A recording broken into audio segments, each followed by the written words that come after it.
உங்கள் குழந்தை உங்கள் மனதை உடைக்கும் போது நம்புங்கள். கிறிஸ்துவுக்குள் பிரியமானவர்களே, சகோதரி நான்சியும் அவரது கணவரும் சமீபத்தில் you can trust God to write your story என்ற புத்தகத்தை எழுதினார்கள்.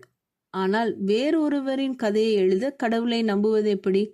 அந்த வேறு ஒருவர் உங்கள் மனதை உடைத்த ஒரு குழந்தையாக இருந்தால் எப்படி? உங்கள் மனம் உங்கள் மகன் அல்லது மகள் அல்லது பேரனோ அல்லது பேத்தியோ திரும்பி வந்து குடும்பத்தையும் கடவுளையும் அணுக ஏங்கலாம். உங்கள் குழந்தை பாவமான தேர்வுகளால் உங்கள் மனதை உடைத்து கொண்டிருக்கலாம். மேலும் நீங்கள் பேனாவை எடுத்து அவர்கள் கதையை நீங்களே எழுதி முடிக்கலாம் என்று ஆசைப்படலாம்.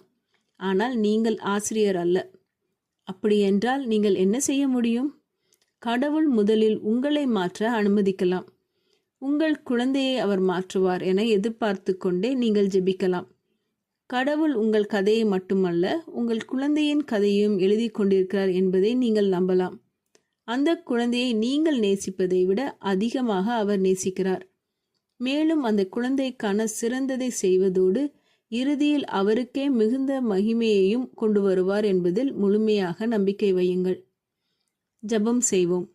எங்கள் அன்பின் பரமபிதாவே, நாங்கள் எங்கள் குழந்தைகளினால் அல்லது பேர குழந்தையினால் மனமுடைந்து இருக்கும்போது நாங்களே அவர்களின் வாழ்வை எழுத முயற்சிக்காமல் நீர் அவர்கள் வாழ்வை சீராக வடிவமைப்பீர் என்ற நம்பிக்கையில் எங்கள் அனைவரின் வாழ்க்கையும் உம்மிடத்தில் அர்ப்பணித்து உம்முடைய கிருபைக்காக காத்திருக்க உதவும். நீர் எங்களுக்கு மிகவும் சிறந்ததை தருவீர் என்று விசுவாசிக்கிறோம்.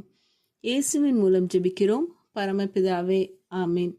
இந்த மெசேஜ் 28 ஜூலை 2022 நான்சி டிமாஸ் வால்கமோத் அவர்களின் இயேசுவை தேடி என்ற புரோகிராமிலிருந்து எடுக்கப்பட்டது. கர்த்தர் உங்களை ஆசீர்வதிப்பாராக.